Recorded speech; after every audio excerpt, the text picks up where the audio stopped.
2018. We're here in Rockford, Illinois, Winnebago County. And this is Concord Commons. It's a public housing project. Well, it's represented as a public housing project in Rockford, Illinois. But it's not really. It's actually owned by a private owner who is the head Democrat in Rockford. Now, as you'll see, this complex is hundreds of units. Okay? These units go from all along here. Now, this property is managed by Rockford Housing Authority. Once again, the owner, the top Democrat here in town, was the chairman of Rockford Housing Authority. So not only was he the private owner of a public housing project, he was the top Democrat, he was the owner of the property, and he was the chairman of the company that managed it, which is Rockford Housing Authority. Now, if you know how the Democrats work in Illinois, on election day, you'll have vans and school buses lined up out here to take everybody to go vote. Because quite frankly, this is what's in store for the rest of America. Under the UN plan and the New World Order, the plans are to see there's a perfect example right there of what kind of people you got living here. This is what is planned for the rest of America. You've got just absolute desolation.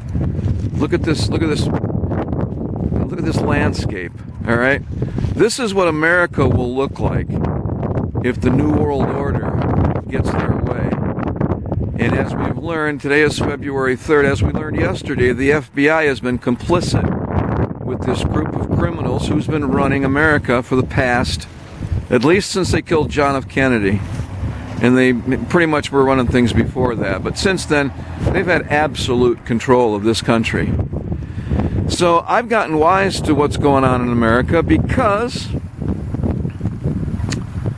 in 1978, I was lured into a real estate deal in downtown Rockford by the owner of this property, the top Democrat in town. There'd been a murder at the property, and it had sat unable to sell it. It was on the market. They couldn't sell it.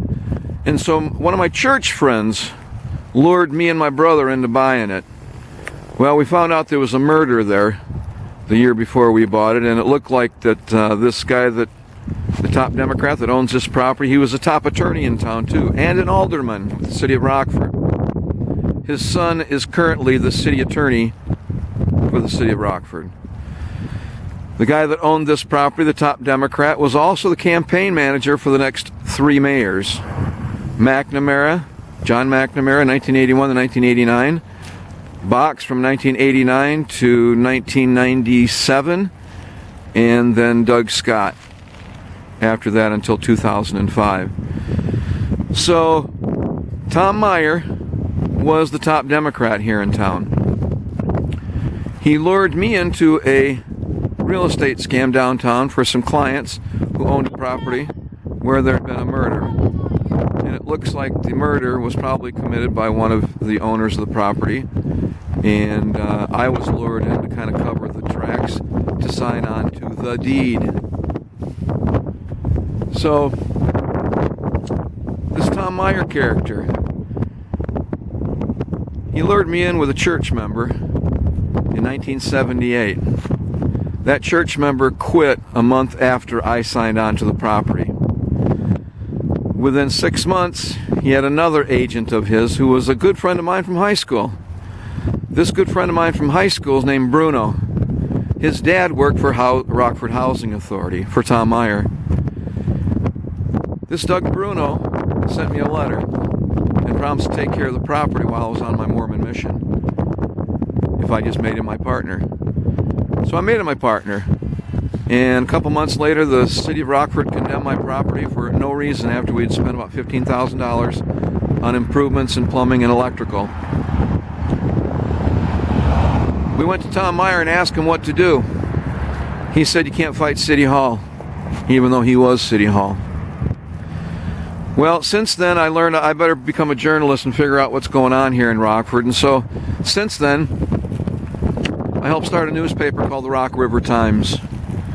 And in 25 years, actually in 1996, worked as a journalist for 25 years. In 1996, we discovered that the cocaine from Little Rock, Arkansas, in the murder of the two boys on the tracks, which the Wall Street Journal called the most famous murder mystery in America, was coming to Rockford, Illinois. The cocaine courier that witnessed the murder of Kevin Ives and Don Henry in Saline County, where the country road met the railroad tracks, they stumbled on the CIA cocaine drops. And the guys that were picking up the cocaine were the Saline County prosecutor, allegedly, and two Arkansas state troopers, according to the courier who drove the cocaine to Rockford, Illinois. That murder mystery has never been solved yet. And in that time, I've been targeted by these people, by this cartel, by Tom Meyer, by the top Democrats. And as you'll know and have learned in the FBI MEMO, what this group of people do is they're protected by the FBI, because this all boils down to money. When you follow the money trail, it's all about the money. This Concord Commons here is where the political money comes from for all the dirty votes. Like I say, they line up the buses here on election day. And on election day, all these people are at the mercy of their landlord, the dirty top Democrat in town, Tom Meyer. Tom Meyer died in 2014.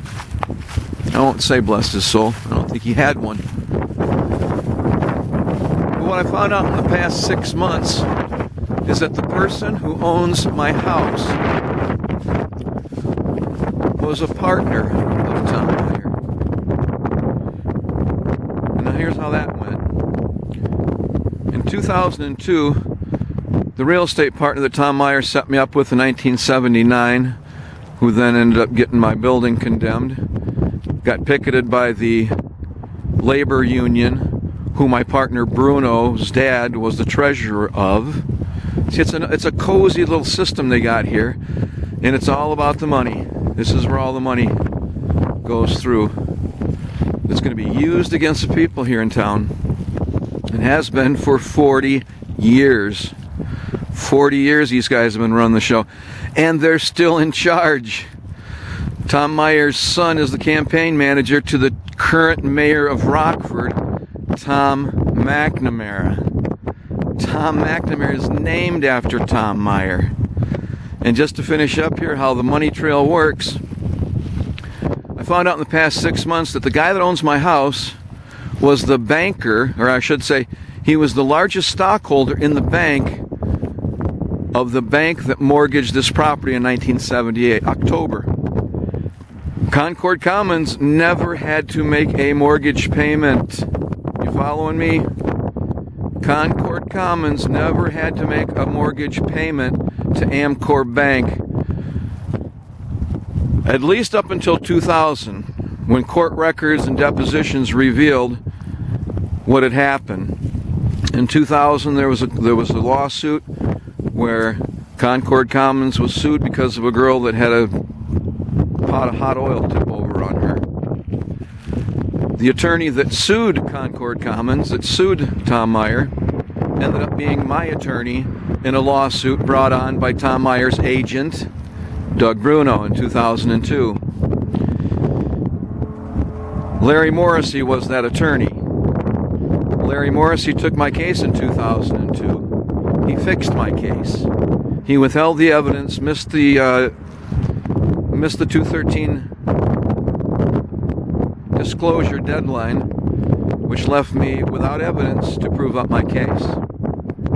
In 2006, they ended up stealing $500,000 from me, this cartel. The agents of Tom Meyer, a judge, an attorney who were law partners, Brian Larkin and Ron Perello. And then when Larry Morrissey became mayor, he turned me over to another attorney who ended up quitting a month before trial, and that's when I found out I had no evidence. So the dirty deeds that are done in this town are for a purpose. They're to keep the lid on the filthy people that are running Winnebago County, Rockford, Illinois. And as we've just found out, the FBI, how it protected the Clinton family, and how it tried to destroy Donald Trump, tried to frame him, who's the president of the United States right now, tried to frame the president of the United States. Do you see how little chance I had of fighting these guys here? I had very little chance of fighting them here, because they have absolute control. In fact, in 2002, when I was sued by Doug Bruno, an agent of Tom Meyer, I went to the FBI because at that point I knew I was being defrauded. Okay, I'd only been paid back the $50,000 of the properties that we owned. We owned 3 properties together, and they made $750,000 in 25 years. I was only paid back the $50,000 which I invested in 1983. I was the sole investor of our 3 properties. So that's why they took me to court in 2002 and ended up stealing all the profit from the 25 years which I was trying to recover in my counterclaim from Larry Morrissey that he filed. And when Larry Morrissey filed my counterclaim, he did a great job, except then he did a secret thing on me. He filed another one secretively, which took off the jury demand and changed everything so that I didn't get the jury that I asked for. So when his people then asked me later, after the whole thing was over, they ended up stealing 2 of my properties, ended up stealing $500,000 from me. Larry Morrissey's assistant calls me for his father and tells me, hey, we want the rest of your property, man. That happened about 3-4 times until finally I told them, I no longer wish to participate in your fraud. And I never got another call back. So there are ways out of this. I luckily got one on that because I wasn't going to give them any more. I wasn't going to give them any more money for what they had done to me. So before the lawsuit in 2002, I went to the FBI and I brought the stack of documents and showed them how Doug Bruno, my real estate partner, whose handler was Tom Meyer, I took to the FBI agent named Casey Solana here in Rockford. Took a stack of documents from the bank, and I told him that the banker at Bank One, Richard Bystrom III, had taken my name off the account, taken my name off the checking account. That's how they were able to steal my money. From 1992 to 2000, they had taken my name off all the records of the partnership account, of our real estate partnership. Went to the FBI, sat in front of Casey Solana. I thought, this can be a good meeting. My old scoutmaster was an FBI agent. I grew up Mormon. And this seems like a long way from Salt Lake City, but trust me, it connects. Because the guy, the banker, who was the largest stockholder in Amcor Bank loaned the money for Tom Meyer, never had to make a payment. The largest stockholder was my Mormon bishop, who later became a stake president in the Mormon Church and a general authority in the Mormon Church. His father is in line to be the president and prophet of the Mormon Church. His father was a CIA recruiter at BYU, Brigham Young University, from 1970 to 1980, when they recruited more FBI and CIA agents than any other private college or public in the United States. The president of BYU then became a general authority, or became an apostle. He'd never served a mission. He'd never been a bishop, never been a stake president, never been a mission president. He went straight from University of Chicago as a professor in law, Rockefeller University, right to the apostleship of the Mormon Church, and next in line to be the next prophet of the Mormon Church. So as an apostle today, we just had Thomas B. Monson die a couple weeks ago. And Russell M. Nelson is the new prophet of the church. But here's the catch. People don't know that the corporate structure in the church puts the president as the sole beneficiary of the assets of the church. Right now, as the Mormon Church sits, there is the possibility that if this father-in-law of the owner, the former owner of Amcor Bank that financed Concord Commons, the largest cocaine outlet in Winnebago County for 40 years, if this man gets hold of the presidency of the Mormon Church, he can sign over the assets of the $1 billion of the Mormon assets all across the country, can sign it all over to the New World Order and the CIA, and Joseph Smith's work will all be in vain. Joseph Smith was the founder of Mormonism. He translated a book called the Book of Mormon. That Book of Mormon has one message, which is the most predominant theme of the whole book, which is satanic secret combinations or conspiracies in the last days would attempt to take over America and the world, and they would do it through theft, deception, and what the Book of Mormon calls Gadianton robbers. These thieves and Satanists that Joseph Smith identified in 1830, or I should say 1829, when the book was first finished. That book foretold that these satanic secret conspirators would infiltrate government and his own church.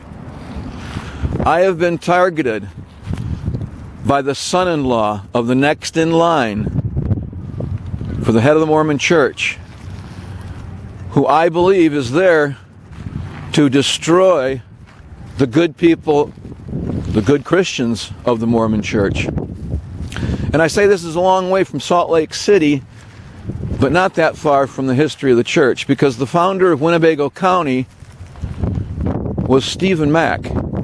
Stephen Mack was Joseph Smith's uncle. Joseph Smith's mother was Lucy Mack Smith. Her brother was Stephen Mack. Stephen Mack was a fur trader in the early 1800s, came here and founded Macktown, which is up by Rockton, Illinois. He married an Indian princess named Hananiga, who the high school in Rockton, Illinois is currently named after. So I've been targeted for 40 years because at 12 years old, I was introduced to another apostle named Ezra Taft Benson at the Chicago Steakhouse at Wilmette, Illinois. When I was 12 years old, he told me to read a book called None Dare Call It Conspiracy. And he told me about these secret combinations that were going to take over the church and the government of the United States and the world if people let them. So I'm here to show you that for 40 years I've been fighting these bastards, and I need some help. I need some help because they're a little bit above my pay grade. Although I did start a newspaper and fought them as long as I could, they're getting the upper hand on me right now. And as we know, with yesterday and the FBI secret memo, the secret memo that's been released, the congressional analysis of how the FBI has been converting justice for the past, well, at least the past 2 or 3 years. But I can guarantee you, since my visit from the FBI in 2002, when I showed them the evidence, and he looked me in the eye, and he says there will not be an investigation. So I started writing down on my pad, there will not be an investigation. I said, why won't there be an investigation? He says, we protect the bank's rights, not yours. Now, let me say that again. Casey Solana, the FBI guy that I talked to in 2002, told me he was not going to investigate the fact that Richard Bastian III and Doug Bruno had taken my name off all the records of my checking account from my real estate partnership, of which I was the sole owner and investor. So as I'm writing this down on the pad, he says, "What you writing down?" I said, "What you just told me." He said, he said, "If I ever see that in writing, I'm not going to be very happy." So not only would there not be an investigation to protect the criminals here involved in stealing $500,000 from me and 2 of my properties, but he protects the bank's rights to steal from me. He told me he protects the bank's rights, not mine. And if I ever put it in writing, he wouldn't be very happy. Well, sorry, Casey, to make you unhappy today, but that's just the way it goes. Because you guys are exposed now, and it's time that the rest of America finds out why everything's been going to hell for as long as it has. And somehow, my own Mormon Church, Deseret News, the spokesperson for the Mormon Church, told everybody to vote for Hillary Clinton in this past election. So if you ask me, there's been an infiltration in the church, because if I, a lone man, can find out what's going on, I'm sure the CIA would know that there's trafficking cocaine and have been for the past 40 years. And as we know, the higher-ups in the Mormon Church are very well connected to the CIA, at least the bad ones. And it's about time that everybody learn what's going on. So one more point. That son-in-law of next in line to be Mormon president, prophet, he's the owner of my property now, because these Mormon friends of mine stepped in to help me when the church, or I should say when the Deep State stole $500,000 from me in court from 2002 to 2006. My church friends stepped in to help me out. The owner of the bank, son-in-law of the next prophet, could have loaned me the mortgage right there, but instead he had his company buy it in secret, and his team buy the property, and promised to sell it back to me if I just bought 6 of their properties.